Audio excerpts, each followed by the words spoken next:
அமெரிக்காவில் இருக்கிற locket Martin வந்து மிகப்பெரிய விமான தயாரிப்பு இண்டஸ்ட்ரி உண்டு. அவங்க வந்து ரீசெண்டாக ஒரு வீடியோ வெளியிட்டிருக்காங்க. அதாவது அவங்களோட 80 வருஷ விமான சேவைன்னு சொல்லி அந்த விமான சேவையில் அவங்க எந்தெந்த விமானம் தயாரிச்சிருக்காங்க, எந்தெந்த விமானம் தயாரிக்க போறாங்கன்னு சொல்லி ஒரு வீடியோவை வெளியிடுறாங்க. அந்த வீடியோவில் பார்த்தீங்கன்னா அவங்க தயாரிச்ச எல்லா விமானங்களும் ஒவ்வொன்றா வந்து கொண்டிருக்கு. அப்படி வந்து கொண்டிருக்கும் போது தான் கடைசியா 2 விமானங்களுடைய பிளானை காட்டுறாங்க. 6ஆம் தலைமுறை 6th ஜெனரேஷன் ஃபைட்டர் ஜெட் பிளானை காட்டுறாங்க. அந்த பிளான் வந்து இந்த உலகத்துல ஒரு பேசும் பொருளா மாறிட்டு என்னன்னு கேட்டீங்கன்னா, அந்த ஃபைட்டர் ஜெட்ஸ் வந்து பார்க்கறதுக்கு அவ்வளவு வித்தியாசமா இருக்கு. அமெரிக்காவோட 6ஆம் தலைமுறை விமானம் வந்து எப்படி இருக்க போறதுன்றத இந்த வீடியோல நாங்க பாத்துறோம்.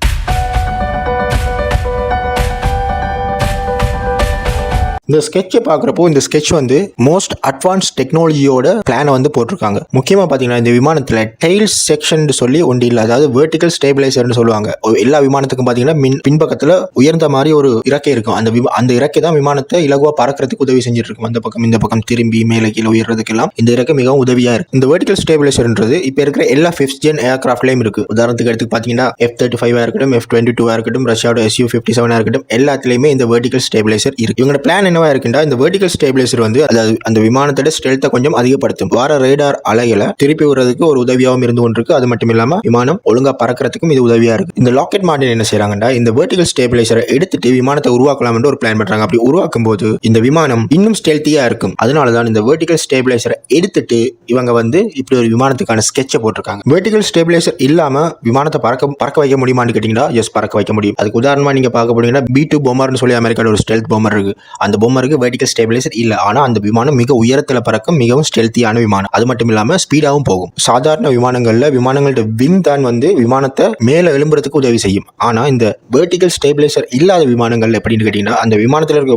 மொத்த பொடியுமே இந்த விமானம் மேல, அதாவது ரன்வேல இருந்து மேல எழும்புறதுக்காக டேக் ஆஃப் பண்றதுக்கான த்ரஸ்ட்டை உருவாக்கும். அதே மாதிரி தான் இந்த டெல்டா விங் கான்செப்டும். நீங்க உதாரணத்துக்கு எடுத்து பாத்தீங்கன்னா, ரஃபேலா இருக்கட்டும், தேஜஸா இருக்கட்டும், ஹீரோ ஃபைட்டர் டைப்பூனா இருக்கட்டும், டெல்டா விங் வந்து இந்த ஏரோ டைனாமிக்ல வந்து மிகப்பெரிய ஒரு சுப்பீரியரா இருக்கும். அதாவது மெனுவரிங்கா இருக்கட்டும், டாக் ஃபைட்டா இருக்கட்டும், எல்லாத்துலயுமே இந்த டெல்டா விங் வந்து மிகப்பெரிய ஒரு அட்வான்ஸ்ல இருக்குன்னு சொல்லலாம். இந்த ஃபுல் பாடி ஸ்ட்ரக்சரையுமே சேர்த்து வச்சு டேக் ஆஃப் த்ரஸ்டையும் மெனுவரிங்கையும் கனெக்ட் பண்ணா இந்த விமானம் வந்து அதிக வேகத்திலையும் பயணிக்கும். அது மட்டும் இல்லாம மிக ஸ்டேபிளாகவும் ஃபைட்ல ஈடுபடும். அதுக்கடுத்து பாத்தீங்கன்னா, இந்த விமானத்தோட என்ஜின்ல இருந்து வெளிவர நெருப்புன்றே சொல்லலாம். ஏன்னா நீங்க பின்னால பாத்தீங்கன்னா அந்த என்ஜின்ல வந்து வெளிவர அந்த த்ரஸ்ட் தான் வந்து விமானத்தை டேக் ஆஃப் பண்றதுக்காக உதவி செய்யும். சோ இந்த ஸ்கெட்ச்லயும் போட்டிருக்காங்க, 2D டைப்ல போட்டிருக்காங்க. 2D டைப் என்ன கேட்டீங்கன்னா, அந்த என்ஜின்ல இருந்து வர ஹீட் சிக்னேச்சரை வந்து குறைக்கிறதுக்காக தான் அதை 2Dல டிசைன் பண்ணுவாங்க. ஹீட் சிக்னேச்சரை குறைச்சிடும். அப்படி குறைக்கும் போது ரேடார்ல மாற்றுறதுமோ இல்லாட்டி ஹீட் சிக்னேச்சரை வச்சு பயன்படுத்துற மிசைலா இருக்கட்டும் இந்த விமானத்தை கண்டுபிடிக்க முடியாது. அந்த பக்கம் பாத்தீங்கன்னா ரஷ்யா வந்து 3D நோசல் யூஸ் பண்றாங்க. 3D நோசல் எப்படி இருக்கும்னு கேட்டீங்கன்னா, அது ரவுண்டா இருக்கு. 3D த்ரஸ்ட் வெக்டரிங்க விட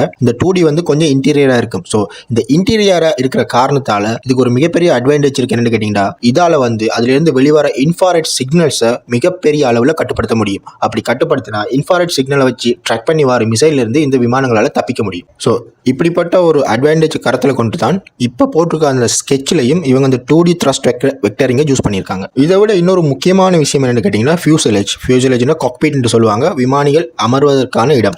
ஸோ அந்த இடத்தை பார்த்தீங்கன்னா ரொம்ப பெரிய அளவில் பெருசாக இருக்கும். ஸோ இதை வச்சு பார்க்க போனால் 2 சீட்டர் ஏர்கிராஃப்டாக இருக்கும்னு சொல்லி நம்பப்படுது. இப்போ இருக்கிற நாடுகள் எல்லாமே ஏன் 2 சீட்டர் ஏர்கிராஃப்ட்டுக்கு மாறி இருக்கான்னு கேட்டிங்கன்னா, இப்போ வளர்ந்து வர டெக்னாலஜியில் அந்த விமானத்தோட சேர்ந்து ட்ரோன்களும் பறக்கும். அப்படி பறக்கும்போது ட்ரோன்களை கண்ட்ரோல் பண்ணுறதுக்கும் ட்ரோன்களுக்கு வந்து கமாண்ட்ஸ் கொடுக்கறதுக்கும் இன்னொருத்தர் இருந்தா இன்னும் மிகப்பெரிய அளவில் ஒரு அட்வான்டேஜா இருக்கும்னு சொல்லித்தான் இப்ப எல்லா நாடுகளுமே 2 சீட்டரை நோக்கி போய் கொண்டிருக்காங்க. அந்த பக்கம் ரஷ்யாவை பாத்தீங்கன்னா, ரஷ்யா என்ன செஞ்சிருக்குன்னு கேட்டீங்கன்னா, இப்ப ரீசெண்டா ரஷ்யாவில் வந்து ஏர்கிராஃப்ட் மேனுஃபேக்சருக்கும் ரஷ்யாவோட ராணுவ தளபதிகளுக்கும் இடையிலான ஒரு மீட்டிங் நடந்திருக்கு. அந்த மீட்டிங்ல 6th ஜெனரேஷன் ஏர்கிராஃப்ட் எப்படி உருவாக்கலாம் என்ற ஒரு கன்க்ளூஷன் போயிருக்கு. அப்படி போறப்போ இந்த ஏர்கிராஃப்ட் மேனுஃபேக்சரிங் பண்ற கம்பெனி எல்லாம் சொல்லியிருக்கு, 6ஆம் தலைமுறை விமானத்தை வந்து அன்மேன், அதாவது ஆள் இல்லா விமானங்களா உருவாக்கலாம். ஆனா இந்த பக்கம் ராணுவ ஜெனரல்ஸ் எல்லாம் என்ன சொல்றாங்கன்னா, பைலட்டோடய உருவாக்குங்க. ஸோ இந்த மீட்டிங்ல இவங்க 2 பேருமே ஒரு முடிவுக்கு வராம இந்த மீட்டிங் முடிஞ்சிருக்கு. அன்மேன் ஏர்கிராஃப்ட்ல இருக்கிற பிளஸ் பாயிண்ட் என்னன்னு கேட்டீங்கன்னா, இந்த அன்மேன் ஏர்கிராஃப்டை வந்து எந்த அளவுக்கு மேக்சிமம் யூஸ் பண்ண முடியுமோ அந்த அளவுக்கு மேக்சிமம் யூஸ் பண்ணலாம். உதாரணத்துக்கு கேட்டீங்கன்னா, ஏர் ஆக்டிவிட்டியில வந்து